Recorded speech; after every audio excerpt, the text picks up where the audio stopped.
شروع اللہ کے نام سے جو بڑا مہربان نہایت رحم والا ہے۔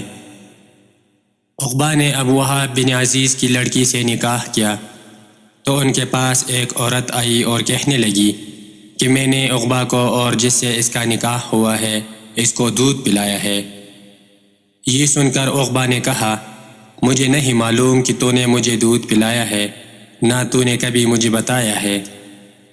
تب سوار ہو کر رسول اللہ صلی اللہ علیہ وسلم کی خدمت میں مدینہ منورہ حاضر ہوئے اور آپ سے اس کے متعلق دریافت کیا تو آپ صلی اللہ علیہ وسلم نے فرمایا کس طرح تم اس لڑکی سے رشتہ رکھو گے، حالانکہ اس کے متعلق یہ کہا کیا تب عقبہ بن حارث نے اس لڑکی کو چھوڑ دیا اور اس نے دوسرا خاوند کر لیا۔ صحیح بخاری حدیث نمبر 88۔ حضرت عمر سے روایت ہے کہ میں اور میرا ایک انصاری پڑوسی دونوں اطراف مدینہ کے ایک گاؤں بنی امیہ بن زید میں رہتے تھے جو مدینہ کے پورب کی طرف بلند گاؤں میں سے ہے۔ ہم دونوں باری باری ان حضرت صلی اللہ علیہ وسلم کی خدمت شریف میں حاضر ہوا کرتے تھے۔ ایک دن وہ آتا ایک دن میں آتا، جس دن میں آتا اس دن کی وحی کی اور رسول اللہ صلی اللہ علیہ وسلم کی فرمودہ دیگر باتوں کی اس کو خبر دے دیتا تھا، اور جب وہ آتا تو وہ بھی اسی طرح کرتا۔ تو ایک دن وہ میرا انصاری ساتھی اپنی باری کے روز حاضر خدمت ہوا، جب واپس آیا تو اس نے میرا دروازہ بہت زور سے کھٹکھٹایا اور میرے بارے میں پوچھا کہ کیا عمر یہاں ہے؟ میں گھبرا کر اس کے پاس آیا۔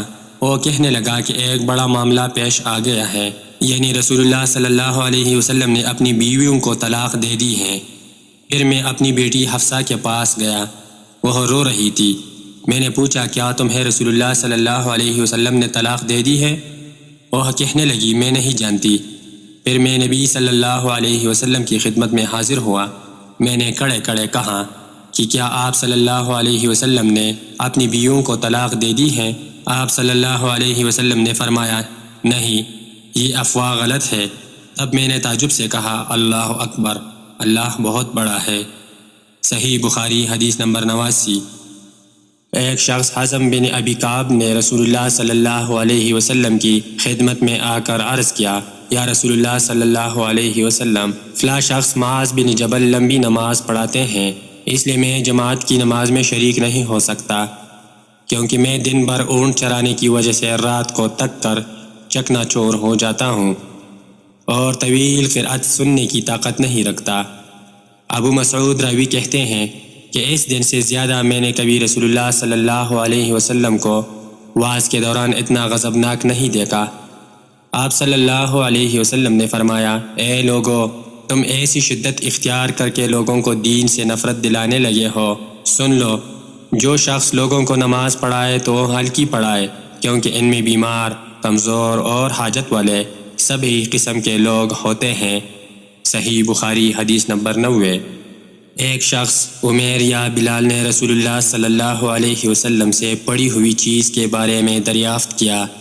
آپ صلی اللہ علیہ وسلم نے فرمایا اس کی بندن پہچان لے، یا فرمایا کہ اس کا برتن اور تھیلی پہچان لے، پھر 1 سال تک اس کی شناخت کا اعلان کراؤ، پھر اس کا مالک نہ ملے تو اس سے فائدہ اٹھاؤ، اور اگر اس کا مالک آ جائے تو اس سے سونپ دو۔